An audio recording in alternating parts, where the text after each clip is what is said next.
Okay, we'll start with this per tweet from Michael Benson. An already big mess that has been made bigger. Teofimo Lopez has declared that he's meeting a lawyer this week and now intends to get out of his Top-Rank contract after it was reported Todd Duboff emailed his own chiefs stating his unhappiness over Hearn's plan to bid on the Kambosos Jr.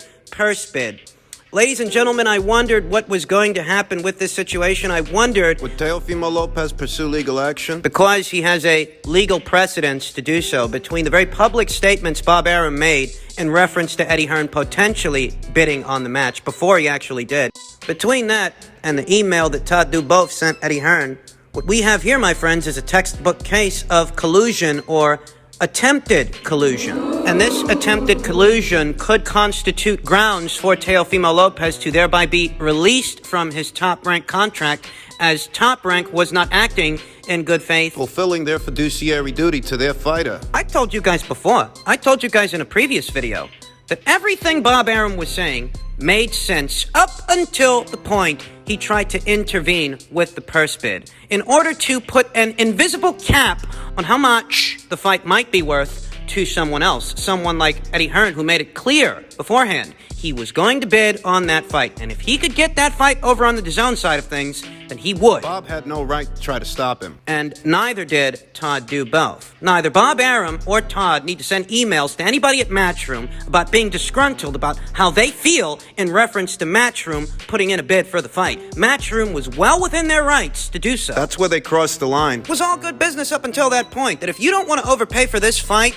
you don't have to. You can put the fight out there in the open market, let someone else bid on it, and simply collect your 20%. That was fine. Granted that one of your fighters would end up fighting on another platform, but it would only be for a one-off, and Teofimo would get the kind of price that he's looking for, and you'd get your 20% out of his purse. It's a win-win for everybody. A win that would have come at no expense to Top-Rank's budget. They couldn't leave well enough alone. Neither Bob Arum or Todd Duboff had any right to try to deter Matchroom or anybody else from bidding on that fight, because that's what the purse bids are for. If you can't reach a deal with your fighter, see what kind of deal your fighter can get on the open market. Since you don't want to pay him the way he wants to be paid. Teofimo Lopez might receive release from his Top-Rank contract because Top-Rank was not acting in good faith, was not acting in the best interests of their client. Rather, they were acting in their own best interests. It's bad enough you don't want to give this kid the kind of money that he's looking for. And that bit of it I understood. But why are you going to try to stop him from getting that money from someone else? So he's going to talk to a lawyer. See about getting out of his Top-Rank contract. And I'm hearing rumblings on the inside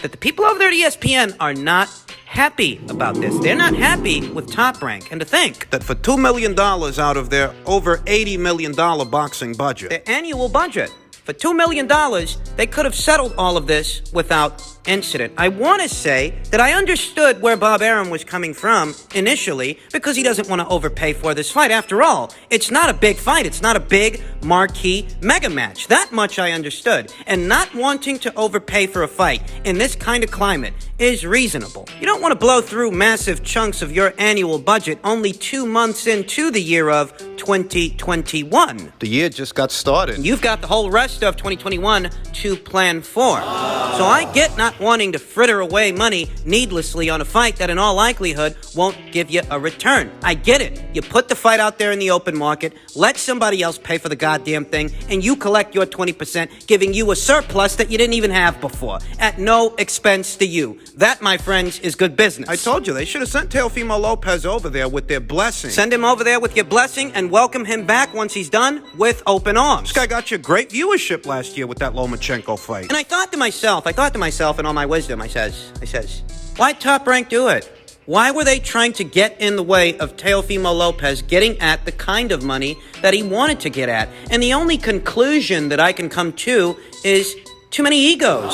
They wanted to keep their thumb on this kid, keep him in line, keep him under control. So he doesn't go getting a big head. So he doesn't go asking for bigger guarantees, bigger payouts just yet. That's the most I can deduce. That's the inference that I can make. That if there was any reason at all, that the people over there at Top-Rank wanted to interfere with this purse bid, it's because they wanted to keep Teofimo Lopez in line. Because maybe he goes to DAZN and he gets a bigger purse, or maybe he goes to Triller and he gets a bigger purse from them. Maybe. He's still under contract with Top-Rank thereafter. And if that situation with Triller That comes, that goes. He goes back to Top Rank. Afterwards. Thereafter, he's going to want to get paid by Top Rank the way he just got paid by Triller. It seems like Top Rank didn't want to do that. I don't think, at this point in the juncture, that the relationship between Team Lopez and the people over there at Top Rank, I don't think, at this point in the juncture, the relationship can be repaired, because they were essentially trying to backdoor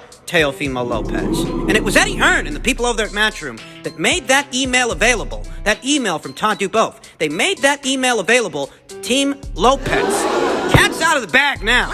You couldn't have possibly been acting in good faith. You couldn't have possibly had your client's best interests in mind when you guys tried to stop Eddie Hearn from bidding on this fight. You've broken trust with this fighter. And I don't think that trust, I don't think that relationship, at this point in the juncture, I don't think it can be repaired.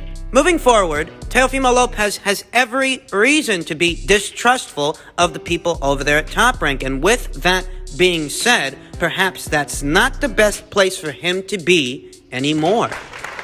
I think it's entirely possible that Teofimo Lopez could be released from his Top Rank contract in the very near future, as that would be the best way to tidy things up for them. I'm sure that the people at ESPN want Top Rank to make good, Fix this. make things good with Teofimo Lopez, smooth things over, as he was part of the fight that brought them their biggest ratings in 2020. But the relationship is so fractured that Teofimo Lopez, He'd be better off going somewhere else. at this point, Top Rank is a very toxic place for young Teofimo Lopez.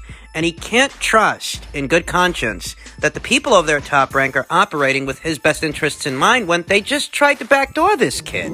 I think he can get released from his Top Rank contract, and I think the world, right now, is Teofimo Lopez's oyster, because the fact of the matter is, he owns the better portion of the world titles in the lightweight division, and he's a hot commodity. He's not a superstar yet. But he's definitely getting there, and he's getting there on his terms. He's doing things his way. I think that Matchroom would be a good fit for young Teofimo Lopez, where a Devin Haney fight is a possibility, but in going to Matchroom, he won't be isolated from what other fighters are out there. Matchroom has a deal with DAZN the same way that Golden Boy Promotions has a deal with DAZN. Thus, fights with Ryan Garcia, fights with Devin Haney are still accessible to him. Moreover, being in possession of most of, if not all of, the lightweight titles in the lightweight division funnels all the contenders to Teofimo, as he has what they want. They've got to deal with him. But what about when he moves up? Things having gone the way they've gone between Teofimo and the people over there at Top Rank, I don't think the people over there at Top Rank are going to give him access to the winner of Ramirez versus Taylor. That fight's official. We're going to be seeing that in May.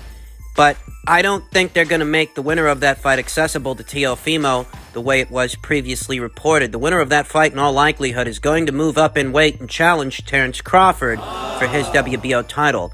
But upon doing so, the titles in the 140-pound division will become vacant, and that will afford Teofimo the opportunity to pick at least one of those titles up, even if he doesn't get to challenge the winner of Ramirez versus Taylor for it. We're very close to the reset button being hit on the 140-pound division. The landscape of that division is set to change in the near future. In the in-between time, there is the matter of Teofimo Lopez's upcoming fight with George Kambosos Jr., that IBF-mandated title defense. To reconcile, Teofimo has stated that Triller are planning his fight against George Kambosos Jr. for May 29th in Miami. He revealed they initially wanted it to be paired with Oscar De La Hoya's comeback at age 48, but this is no longer the idea. A very revealing tweet from Michael Benson. I'm surprised that the people over there at Triller wanted anything to do with Oscar De La Hoya's big comeback. I thought that big comeback would have happened on the DAZN platform, yet it seems this is a conversation that was had at some point to some extent, that Oscar's comeback could be staged on Triller as opposed to DAZN. Things are very immaterial when it comes to Teofimo Lopez's upcoming fight with George Kambosos Jr. It was speculated that maybe the fight would take place on the undercard of Tyson versus Holyfield 3. Good, I thought it was going to be on the undercard of Paul versus Askren. There's not much point in guessing right now what exactly that card is going to look like. You know, is Lopez versus Kambosos Jr. going to be the main event, or is it going to supplement a celebrity card, a circus fight? That information will be out shortly. Up until recently, I was in agreement with a lot of Bob Arum's stances. Up until recently, I understood that the man's running a business in a less than ideal time for the sport of boxing, a less than ideal time for the industry. And I understood that frittering money away on a fight that may not give you a return, well, that's just not a wise course of action. I understood. But attempting to backdoor your own fighter... Yeah, I can't get behind that. If you don't want to pay for the fight, if you don't think it's worth it, if you don't want to flip the bill, that's fine. That's perfectly fine. You let somebody else flip the bill, you collect your 20%.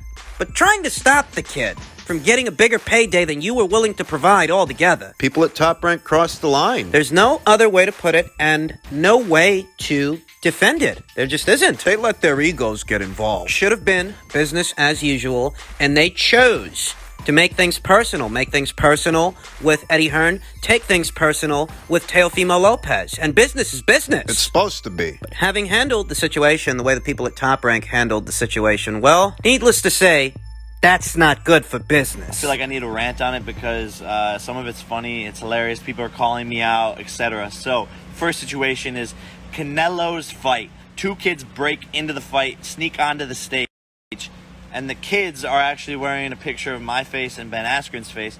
Canelo sees that they're on stage. He double takes, looks, sees that the kid's wearing a picture of my face, and is like, oh, get the fuck out of here. Get the fuck out of here.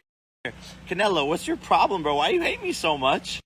Canelo's mad. He has this thing against me. He said I'm bad for the sport. I'm disrespecting it, which doesn't make sense at all. I'm actually just bringing more eyeballs, more awareness to the sport of boxing, but you're an old hater. That's what you are. So then I wake up and I see like Tyson Fury, the heavyweight champ, tweets me, and he was like talking shit about Canelo too, saying it was like boring or that no one was watching. So I was like laughing along with it, and then I get to the bottom of the tweet and I see that he like calls me out to like fight someone. And the tweet's like about his brother, and I was like, oh, I didn't even know he had a brother. And then he's calling me out to fight his brother. Dear Tyson Fury's little brother, if you want to fight me, don't let your big bro do shit for you. Log on to Instagram, Twitter, and call me out for your fucking self, bro. So, I see somebody's having a little bit of something to say. Mr. Jake Paul, I don't need anybody to do my dirty work. I'm calling you out myself right now. You can fight me anytime, any place, anywhere. All you've got to do is get in touch. This is what boxing has become in the postmodern era. This is what boxing has been reduced to when the lines have been blurred. The lines in the sand. The lines that would distinguish a public persona like a Jake Paul from a professional fighter that had a stint on a reality TV show, Love Island. Tommy Fury. This is where it's at. You know, I didn't think much of Jake Paul and his little celebrity boxing matches, as the fuel for them did seem to be long-standing beefs between influencers. And I thought to myself, well, if these guys want to hash out their differences in a boxing ring, I don't see anything wrong with that. But now we're venturing into different territory to where, I don't know, Jake Paul is starting to think of himself as some kind of fixture in the sport of boxing. He is attempting to immerse himself in that world. Now there's progression. We're starting to hear rumblings about these kinds of celebrity freak fights popping up all over the place. I mean, I just heard that Zab Judah's going to be promoting a card featuring Young B versus Blanca down there in Atlanta. What? It's supposed to be hosted by Young Jock. Lamar Odom's supposed to be having a fight. These big tent shows, they're sprouting up all over the place. And I don't really like where this is going, because when these public fixtures, celebrities, and influencers step foot in the squared circle, they draw attention away from the actual professionals, the actual fighters, the actual boxers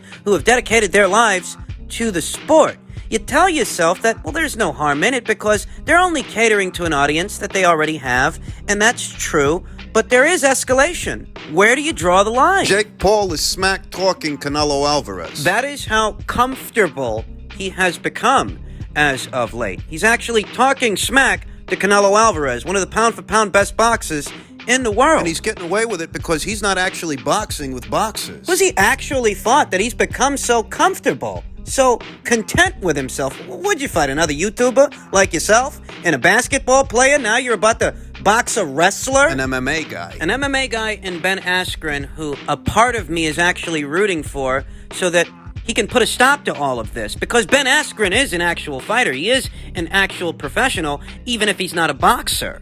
And a part of me is rooting for Ben. Because if Ben beats the brakes off of this kid in a boxing ring, I don't think Logan Paul's going to want to lace him up anymore. Put an end to these fucking freak fights. And now the name of Jake Paul has been attached to Tommy Fury, Tyson Fury's younger brother. I'll say that there's actually a precedence for the match because, you know, they're both public fixtures in a manner of speaking. They both have some level of celebrity that is not exclusive to what they do in the squared circle. Tommy Fury, he was on Love Island. And Jake Paul, as we all know, he's a YouTube influencer. He's a social media guy. Tommy Fury, not being an Olympian, not coming from some extensive amateur background. It's not like he'd be in there with Usyk or anybody. And they both do fight at or around the same weight. I actually think there's a precedence for the match that if by some chance Jake Paul makes it past Ben Askren, I wouldn't mind seeing Tommy Fury go in there against Jake. Why not? Jake only seems to want to fight with public personas, public fixtures, you know, people of that nature. Well, Tommy just so happens to be one of those people. I don't see why he can't go in there with Tommy Fury. What, is he too much of a boxer for you? Is it a little bit too real for you? I mean, you want to play boxer for a day, that's what you're doing. Is Tommy Fury too much of a boxer for Jake Paul? I don't see why if he beats Ben, Tommy can't be next. I'll tell you what, that's one celebrity freak fight I actually would purchase. Or is the blonde mop top going to find some kind of convenient way to weasel out of fighting Tommy Fury? Let's see what Sideshow Mel decides to do.